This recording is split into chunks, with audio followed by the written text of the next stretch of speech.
আর ইবলিস দেখছে আমার দ্বারা যদি অসম্ভব হয় তাহলে অমিত শাহর মতো লোককে একটু ফিট করি। আমি তো একা পারবো না, তাহলে দিলীপ বাবুকে একটু ফিট করে দিই, শুভেন্দু বাবুকে একটু ফিট করি, আর কটা মিডিয়া গোলাম মিডিয়াকে কিছু ফিট করে দিই, যে মাদ্রাসায় গিয়ে শুধু কুটুর কুটুর করে বলবে সন্ত্রাস হাবি যাবি, সরকারিভাবে বন্ধ করে দিক, তাহলে আর কোরআন পড়া হবে না। কি বলছি বুঝতে পারছেন না? শুনুন, কোরআনের দায়িত্ব নিয়েছে কে? কে? আল্লাহ। এটা কথা শুনে রেখে দেন, কোরআন দায়িত্ব নিয়েছে আল্লাহ। এই কোরআনকে পৃষ্ঠারের আকারে বই আকারে দায়িত্ব নিয়েছেন আল্লাহ, এ কথা নয়। কোরআন আল্লাহ সংরক্ষণ করবেন কিভাবে তার জ্বলন্ত প্রমাণ সারা পৃথিবীর কোন ধর্মগ্রন্থর একটা হাফেজ খুঁজে পাওয়া যায় না। আজকে যদি ভারতবর্ষের সরকার বা সারা পৃথিবী যদি একতাবদ্ধ ভাবে কোরআনকে যদি আগুন দিয়ে পেট্রোল দিয়ে যদি জ্বালিয়ে দেয়, এই মমতাজুল ইসলামের কথা বলছি, ছাপতে যতক্ষণ টাইম লাগবে ততক্ষণ সময় দিলেই হবে, অজস্র কোরআন আমরা ছেপে দিতে পারবো ইনশাআল্লাহ। পারবো কি পারবো না? আরে মুর্শিদাবাদী হাজার হাজার হাফেজ, আল্লাহ বলছে কোরআন তোরা পুড়িয়ে দিলে কি হবে, আমি সংরক্ষণ করেছি হাফেজদের মস্তিষ্কে, ব্রেনে, হাফেজদের ব্রেনে কোরআন সংরক্ষণ করেছি। কি বলছি বুঝতে পারছেন? পৃথিবীর সব থেকে শয়তান বেশি রেগে যায় যে ছেলে মাদ্রাসায় কোরআন শিক্ষার জন্য যায় তাকে দেখলে। কি বলছি বুঝতে পারছেন? তার একটা জ্বলন্ত প্রমাণ আপনাদের সামনে তুলে ধরছি, 1 মিনিট, তাহলে আপনার বুঝতে সুবিধা হবে।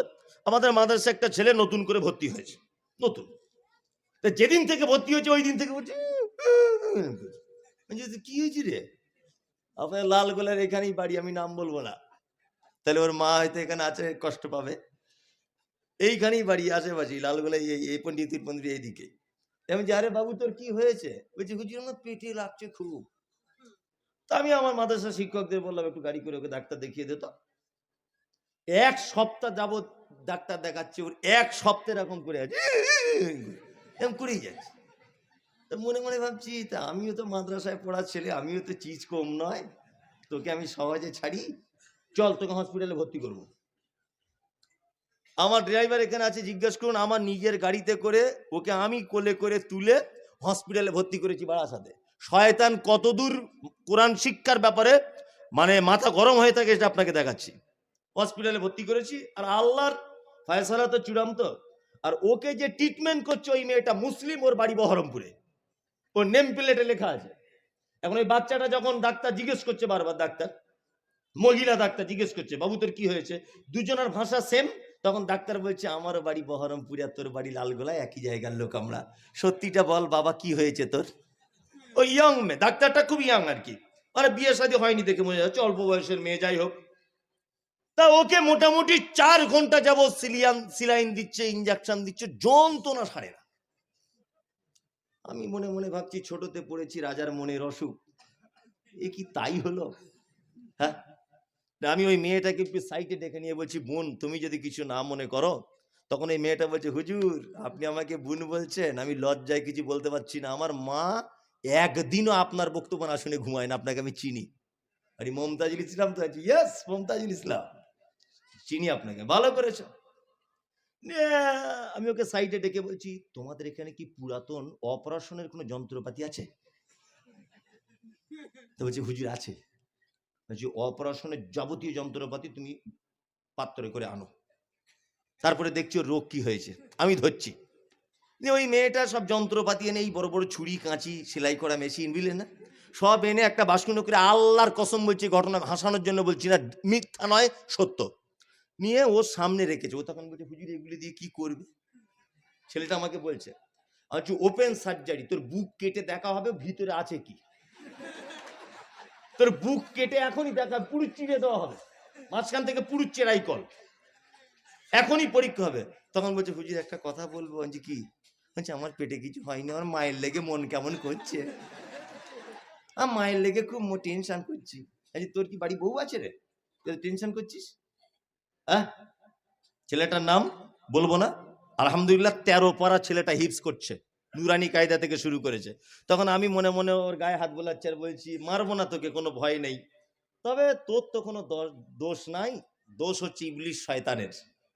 ও তোকে কোরআন পড়ানোর হাফেজ থেকে দূরে সরে আনার জন্য তোর পিছনে লেগে লেগে আজকে সিলাইন পর্যন্ত পৌঁছে গেছে, কিন্তু আমিও তার উপরের বদমাইশ তোকে ছাড়বো না, তোকে হাফেজ করতেই হবে যেমন হোক করে। এখন 13 পড়া চলছে আলহামদুলিল্লাহ।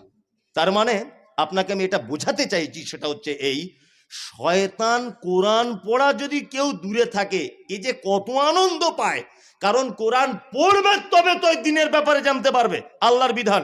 তোর পড়া থেকে দূরে সরিয়ে রাখবো। শয়তান জয়লাভ করেছে কি করেনি? এই কথা বলুন, করেছে। আনন্দবাজার পত্রিকা পড়েন, দ্য টেলিগ্রাফ পড়েন, আপনি ম্যাগাজিন পড়েন, আপনি দৈনিক কোন পত্রিকার সঙ্গে যুক্ত, কিন্তু হতভাগা মুসলিম তুমি 365 দিনে একবারও কোরআন খোলার টাইম পাও না, তোমার বউও পায় না। কোরআন খোলার টাইম এসেছে আর কয়েকদিন পর সবে বরাতে রাত্রিতে পড়বে, আর কয়েকদিন পরে আসছে, তাই না? কোরআন তুমি পড়তে জানো না। আউযুবিল্লাহ, তাহলে কেন পড়তে হয় বলে দিলাম। বিসমিল্লাহটা বলবো না, অন্য কোথাও এলে বলবো, মনে করে দেবেন। এবার আমি সূরাটা শুরু করছি। আল্লাহ তাআলা বলছেন আলিফ লাম মিম সাদ। কোরআন মাজিদে 29টা সূরার ভিতরে এরকম 29টা সূরার ভিতরে এইরকম শব্দগুলো আসে। আলিফ লাম মিম, তাহা, ইয়াসিন, কফ, নুন, আলিফ লাম রা, কাফ হা আইন সাদ, আলিফ লাম মিম সাদ, এরকম আছে, দেখেছেন? এইগুলোকে আরবিতে বলা হয় হরুফে মুকাত্তিআত, বাংলাতে বলা হয় বিচ্ছিন্ন অক্ষরমালা।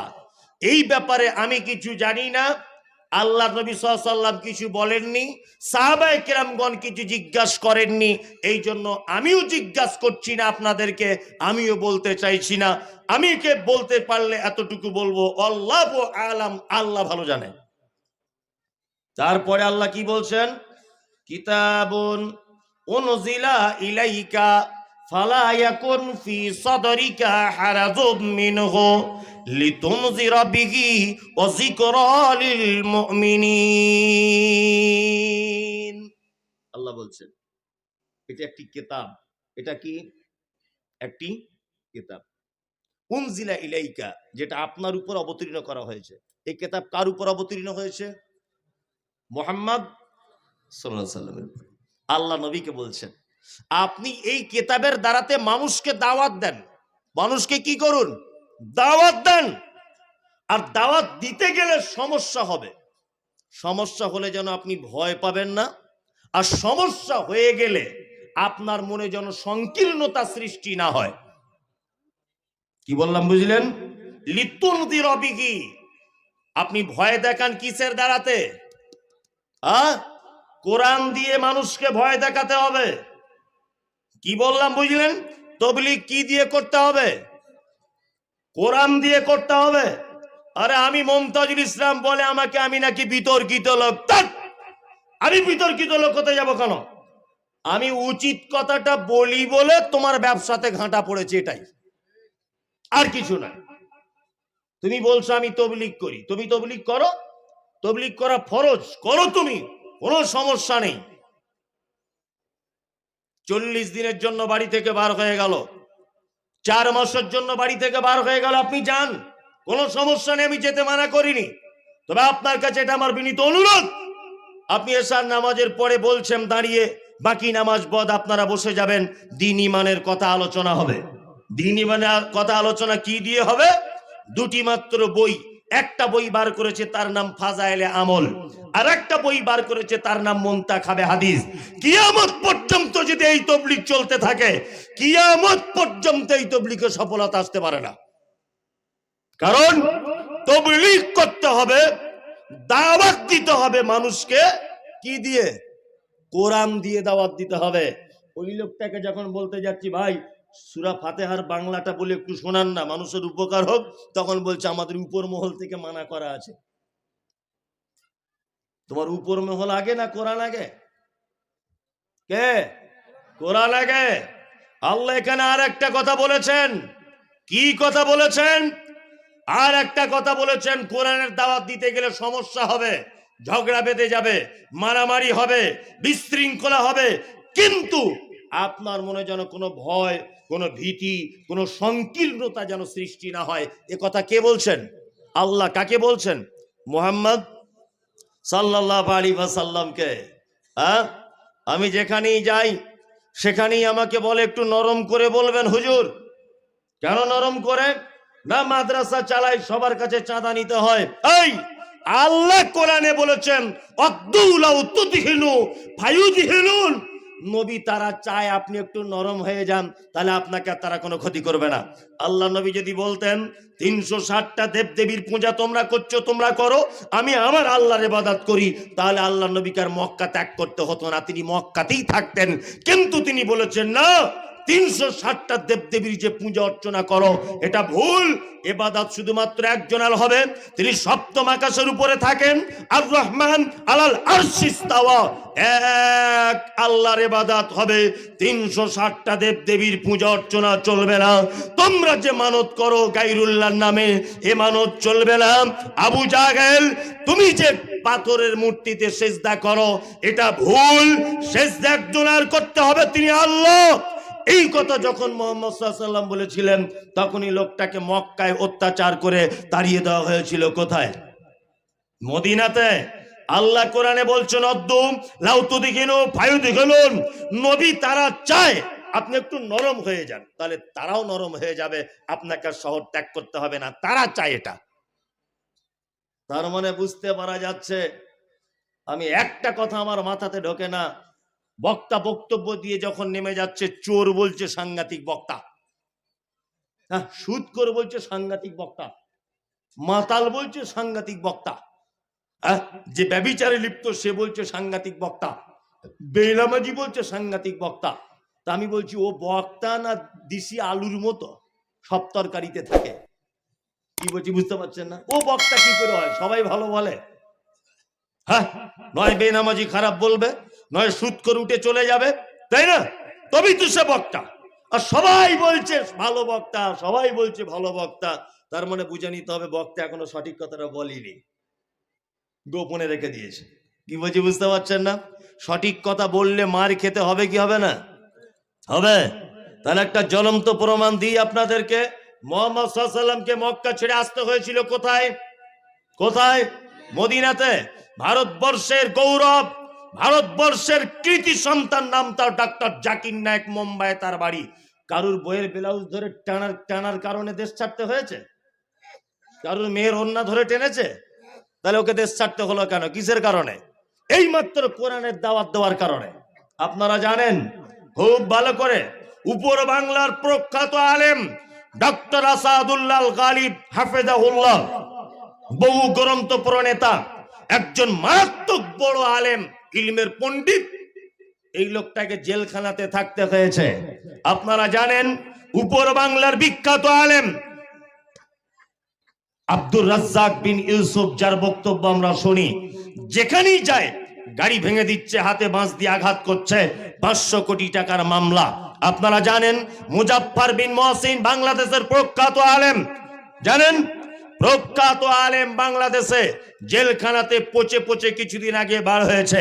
আপনারা জানেন বাংলাদেশের অজস্র আলেমদেরকে আয়না ঘরে ঢুকিয়ে জেলখানাতে বন্দি করে হত্যা করা হয়েছে।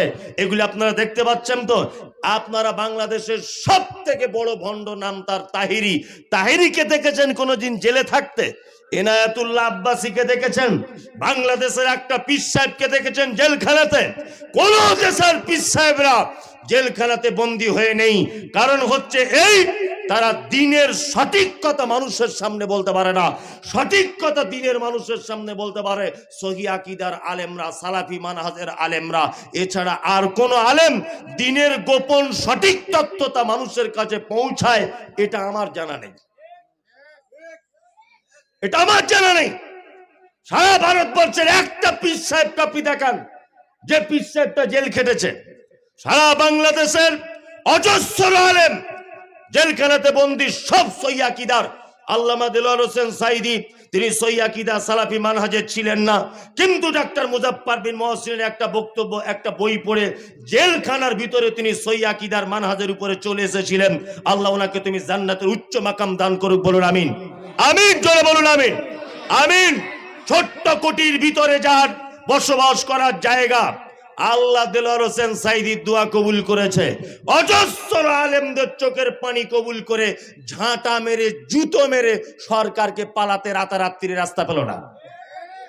অজস্র আলেমদের আজও পর্যন্ত এই দেশের মাটিতে যারা এই হকের উপর আঙুল তুলেছে, যারা এই সহি আকীদার আলেমদের উপরে মিথ্যা অপবাদ দিয়েছে।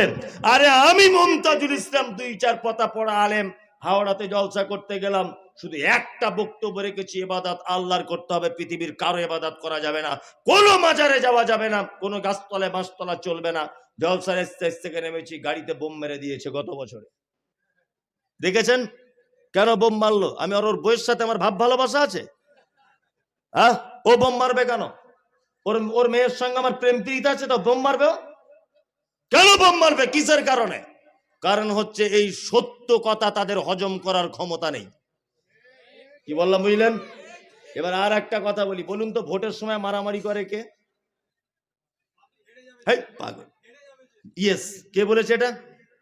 হ্যাঁ, ভোটের সময় মারামারি তারা করে যারা জানে আমরা হেরে যাব, তারা মারামারি করবে। আর যারা জানে আমরা জিতে যাব তারা সব সময় শান্তি চায়, যে শান্তি করে ভোটটা করে নিয়ে আমরাই তো জিতবো। আর মারামারি করবে কে? জানে যে আমাদের তো সারা অবস্থা খারাপ, 4 জনকে মেরে দেয়, তাই না? আসলে ব্যাপার হচ্ছে মারামারি ঝগড়া আমরা তো কোথাও করি না। কোথাও করেছি? কোথাও করি না, কোথাও নয়। আমরা শুধু চিকিৎসাটা করে দিই। এই পাগল কোথাকারে, এইদিকে ফেরুন। বাচ্চা ছেলেকে যখন ডাক্তার ইনজেকশন দেয় তখন বাচ্চা কি বলে? শালা ডাক্তার কি বদমাইশ রে, তাহলে ইনজেকশন দিয়ে দিচ্ছে পাছায়, তাই না? আচ্ছা বলুন তো, বাচ্চাটা ইনজেকশন দিচ্ছে বটে, ওর ভালো করছে না খারাপ করছে? হ্যাঁ, ভালো করছে। পুলিশে গাড়ি ধরে মোটর সাইকেল,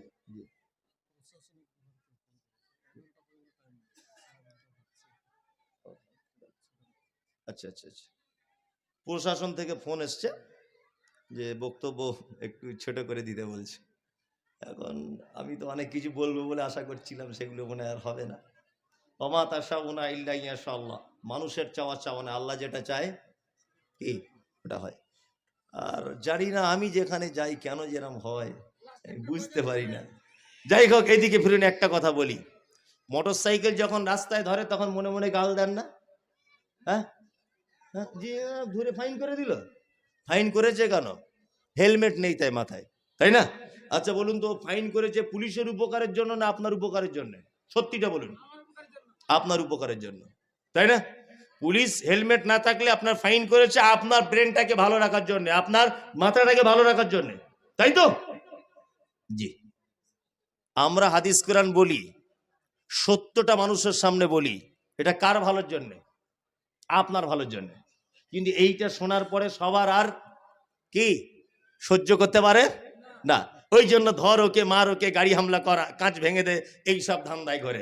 আমি একটা গল্প বলি, এবছরে বেশ কয়েক জায়গায় বলেছি, 1 মিনিট লাগবে গল্পটা, কত জ্ঞান আছে দেখুন।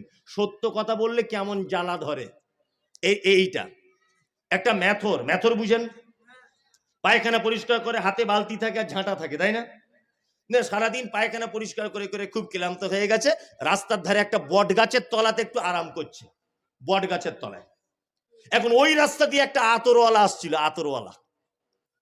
এখন আতরওয়ালা আস্তে আস্তে ও গিয়ে ক্লান্ত হয়ে গেছে, বট গাছের তলায় বসেছে, বসি এরকম করছে, না দেখছে।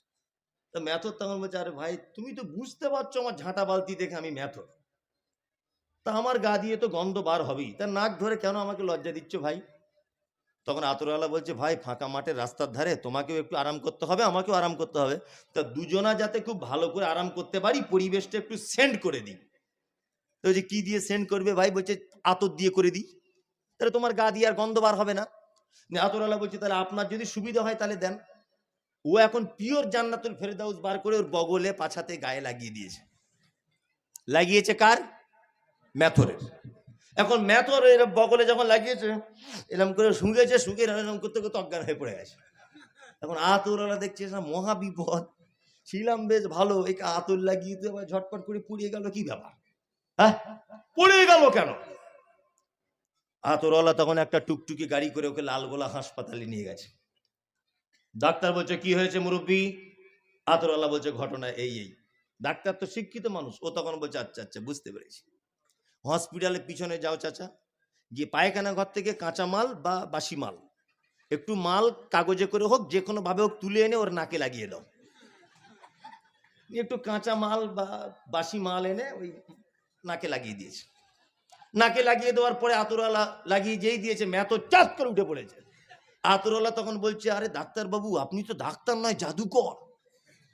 আপনি কি ডাক্তার না জাদুকর? তখন ডাক্তার বলছে, শোনো আতরওয়ালা, যে তার মায়ের পেট থেকে মানুষের পায়খানা গন্ধ শুকে শুকে আসছে, তাকে হঠাৎ করে জান্নাতুল ফেরদাউস দিলে টানতে পারে? হ্যাঁ, যারা সারা জীবন বেদাত করে করে সারা জীবন পীর ফকির মাজার নিয়ে ব্যস্ত, এদেরকে সহি হাদিসের কথা বললে লোড সহ্য করতে পারে? পারে? কখনো লোড সহ্য করতে পারবে না, কখনোই এ লোড সহ্য করতে পারবে না। পারে? কখনোই পারবে না। তাহলে দিনের হক কথা বললে অসুবিধা হবে। আল্লাহ মুহাম্মদ সাল্লাল্লাহু আলাইহি ওয়াসাল্লামকে কি বলছেন? যে আপনার মনে যেন কোনো ভয়, কোনো সংকীর্ণতা যেন সৃষ্টি না হয়। এইবার আল্লাহ তাআলা বলছেন যিকরা লিল মুমিনিন, আর মুমিনদের জন্য রয়েছে কোরআনে অজস্র উপদেশ। কত যে উপদেশ কোরআন মাজিদে আছে, একটা একটা করে বললে শেষ করা যাবে না।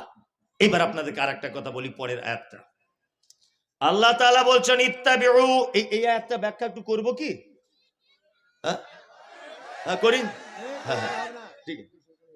প্রশাসনের এ আছে, আমি একটা আয়াতের একটুখানি একটু বলে দিই। 10 মিনিট এই একটা আয়াত শুনে যান একটু। তাছাড়া আমারও মন খারাপ হয়ে যাচ্ছে, এত দূর থেকে এলাম আর এই সর্বনাশ। এই শুনুন, আল্লাহ তাআলা বলছেন ইত্তাবিউ মা উনজিলা ইলাইকুম মির রাব্বিকুম ওয়ালা তাত্তাবিউ মিন দুনিহি আউলিয়া কলিলাম মা তাযাক্কারুন। এই চাচাজি, ও বসে যান। হ্যাঁ, ঠিক আছে, বসুন। একে একটু পার করে দেন। চাচা আপনি একটু বাইরে গিয়ে বলুন গজলটা, মেলা দর্শক ওদিকে যান। আচ্ছা বলবে না বলেছি, ঠিক আছে। আল্লাহ তাআলা বলছেন ইত্তাবিউ মা উনজিলা ইলাইকুম মির রাব্বিকুম, তোমরা আনুগত্য করো আল্লাহ এবং তার রাসূলের। ওয়ালা তাত্তাবিউ মিন দুনিহি আউলিয়া, তোমরা আনুগত্য করো না আল্লাহ ছাড়া কোনো ওলি আউলিয়া, তাই না? তাহলে আনুগত্য করতে হবে কার? আল্লাহর। আর তারপর মুহাম্মদ সাল্লাল্লাহু আলাইহি সাল্লামের। আর আনুগত্য করা যাবে না কাদের? ওলির বহু বচন কি? আউলিয়া। আল্লাহ তাআলা বলছেন আউলিয়াদের আনুগত্য করতে যেও না। আমার খুব দুঃখ লাগে, আফসোস হয়, পরিবেশটা যেন কেমন হয়ে যাচ্ছে গো। কিছু হচ্ছে? থামুন, বসে যান। সুন্দর একটা পরিবেশ নষ্ট করি না, আরে 5 মিনিটই হোক, এদিকে ফিরুন। তাহলে আনুগত্য করতে হবে কার? আল্লাহ এবং তার রাসূলের। আল্লাহ এবং তার রাসূলের আনুগত্য ছাড়া অন্য কারো আনুগত্য করা যাবে না। যাবে না। আমরা বারবার বলেছি এ কথা আল্লাহ বলেছে, বারবার বলেছি এ কথা মুহাম্মদ সাল্লাল্লাহু আলাইহি ওয়াসাল্লাম বলেছে, আর উনি বারবার বলছেন এ কথা আমাদের অমুক হুজুর বলেছে। অমুক হুজুরের চলবে? কথা চলবে? চলবে না। কোন হুজুর দিয়ে ইসলাম চলবে না। ইসলাম চলবে শুধুমাত্র মুহাম্মদ সাল্লাল্লাহু আলাইহি ওয়াসাল্লামকে দিয়ে। আপনাকে একটা মজার কথা বলে দিই, কথা হচ্ছে এই, আল্লাহ তাআলা পবিত্র আল কোরআনে একাধিক জায়গায় বলেছেন, কি বলেছেন? ইয়া আইয়ুহাল্লাযীনা আমানু আতিউল্লাহ ওয়া আতিউর রাসূল, তোমরা আনুগত্য করো আল্লাহর এবং তার রাসূলের। ওয়ালা তুবদিলু আমালাকুম, আর তোমরা তোমাদের আমলগুলোকে বাতিল করে দিও না। আল্লাহ নবী সাল্লাল্লাহু আলাইহি ওয়াসাল্লাম পৃথিবী থেকে চলে গেছেন কত হিজরিতে? জানা আছে কারণ? কত হিজরিতে? 11 হিজরি। কত হিজরি? 11 হিজরি। ইমাম আবু হানিফা রাহিমাহুল্লাহ কত হিজরিতে জন্মগ্রহণ করেছেন? 80 হিজরি। মারা গেছেন কত হিজরিতে? 150 হিজরি। ইমাম শাফি জন্মগ্রহণ করেছেন কত হিজরিতে? 150 হিজরিতে। এইভাবে 360 হিজরির ভিতরে সমস্ত আইম্মায়ে কেরাম আস্তে আস্তে আস্তে আস্তে করে চলে গেছেন। আর কোন আইম্মায়ে কেরামগণ ছিলেন না। তারপরে যারা ছিলেন ছিলেন। তারপরে 150 বছর পরে মাযহাব নামক এই জিনিসটার উৎপত্তি হয়েছে। তার মানে মুহাম্মদ সাল্লাল্লাহু আলাইহি ওয়াসাল্লামের মারা যাবার 450 বছর পর মাযহাবের জন্ম হয়েছে। আমরা যখন ডাইরেক্ট বলছি এটা হাদিসে আছে, কোরআনে আছে, ও তখন বারবার বলছে এটা আমাদের মাযহাবে আছে, এটা আমাদের মাসলাকে আছে। কোন মাসলাককে দিয়ে ইসলাম চলে না। কাকে দিয়ে চলবে? মুহাম্মদ সাল্লাল্লাহু আলাইহি ওয়াসাল্লাম। পরিবেশটা কেমন হয়ে গেল আপনাদের ঈদগাহের জন্য, নাকি মসজিদের জন্য? ঈদগাহের জন্য জলসা। আমি আর বিশেষ কিছু বলছি না, সভাপতি সাহেব বললেন 10 মিনিট। তা ঈদগাহের জলসা তো, আবার ওদিকে মসজিদের উন্নতি কল্পে নাকি? ঈদগাহ বা মসজিদের উন্নতি কল্পে আমি জানি কিছু বললে আপনারা সব পালাবেন, আমি বুঝতে পেরেছি। আর জুতো গোটাচ্ছে মানে দানের কথা বললেই পালাবে, তাই না? আপনাদের কাছে অনুরোধ, যে আপনারা বিনীত অনুরোধ, আপনারা কিছু আল্লাহর রাস্তে দেন, কিছু আপনারা আল্লাহর রাস্তে দেন, কিছু আপনারা আল্লাহর রাস্তে দেন। অনেক আশা ছিল, অনেক কিছু বলতাম, একটা একটা আয়াতের ব্যাখ্যা বিশ্লেষণ, সেটা হলো না। যাই হোক, আপনারা কিছু আল্লাহর রাস্তে দেন, ঈদগাহে বা মসজিদে। কেউ দিবেন? আসুন একটু দেন, আল্লাহর রাস্তে দেন। জি, সকলে একটু দেওয়ার চেষ্টা করুন, আল্লাহর রাস্তে দেন। আদেশ করিল আল্লাহ পবিত্র কোরআনে, আর বিবাহ করিতে যত আদম সন্তানের। কোরআনে আদেশে আল্লাহ যদি না করিত, মানুষের বংশ সব ধ্বংস হয়ে যায়। এত খারাপ লাগছে, কি বলবো? কিছু করার নেই না, কথা বলিয়েন না, আপনি বলবেন। আসসালামু আলাইকুম রাহমাতুল্লাহ।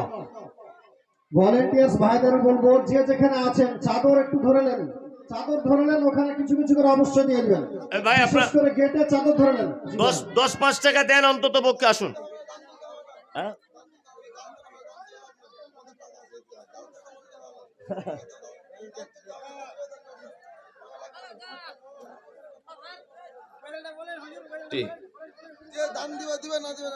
ঠিক আছে, ঠিক আছে, ঠিক আছে, ঠিক আছে।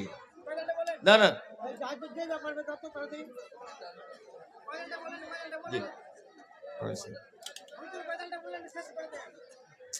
দাঁড়া বাবা, আরে আমার কি শেষ করতে মন চেয়েছে, কিন্তু কিছু করার নেই, উপায় নেই। আমি কি আর এখন শেষ করতে চেয়েছি? উপায় নেই। তবে আল্লাহ নিশ্চয়ই এতে কোনো কল্যাণ রেখেছে। যে যা পারবেন মসজিদের জন্য দেন, ঈদগাহের জন্য দেন, এতে নিশ্চয়ই কোনো কল্যাণ আছে। ওয়ালাইকুম আসসালাম ওয়া রাহমাতুল্লাহ। দেখুন, মানুষ তো এখনো যেতে চাইছে না, সবাই দাঁড়িয়েই আছে, কিন্তু কিছু করার নেই। হুমায়ুন ভাই 10,000 টাকা। আল্লাহুম্মা সাল্লি আলাইহি, আল্লাহুম্মা বারিক আলাইহি।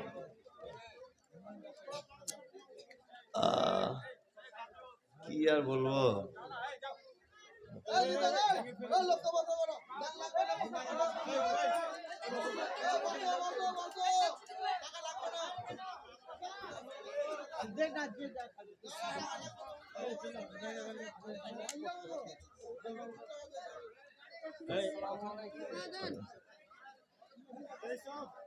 আপামর জনতার উদ্দেশ্যে বলছি, আমরা অত্যন্ত ব্যথিত, আন্তরিকভাবে দুঃখিত। তারপরেও প্রশাসনিক ভাইদের সম্মানের সহিত জানাচ্ছি, আমরা আপনাদের কথাকে লক্ষ্য রেখেই মাঝপথেই বক্তা সাহেব বিষয়বস্তুকে গুটিয়েছেন। আপনাদের সহযোগিতা তবুও কামনা করছি আল্লাহর রাস্তে। যারা দাঁড়িয়ে আছেন আপনারা এই দাঁড়িয়ে থাকা অবস্থায় টুকটুক করে এসে আজকের যে উদ্দেশ্য সেই উদ্দেশ্যটা আপনারা সফল করুন স্বেচ্ছায়, কোনো চাপ নয়, কোনো আপনাদের উপরে বড় ধরনের দাবিও নয়। আপনারা স্বেচ্ছায় আজকের এই টেবিলে কিছু অবশ্যই দান দিয়ে যান। আজকের আমাদের যে অতিথি দূরবর্তী মেহমান মুসাফির তার হাতে অবশ্যই কিছু দিয়ে যাবেন, এটাই বিশেষ অনুরোধ। আর আমরা কিছুক্ষণিকের মধ্যে এলাকা ফাঁকা করছি। প্রশাসনিক ভাইদের কাছে আমরা কৃতজ্ঞ যে আপনারা নির্ধারিত সময়ের সাথে সম্পর্ক রেখে আপনাদের বার্তা পাঠিয়েছেন। আমরা বিচলিত হচ্ছি না, তারপরেও আপনাদের রাস্তাঘাট বা পথে সহযোগিতা করতে হবে। বিকে মার্বেল 5,000 টাকা দিয়েছে। আল্লাহুম্মা সাল্লি আলাইহি আল্লাহুম্মা বারিক দিয়ে আলাইহি। যাবেন দিয়ে যাবেন।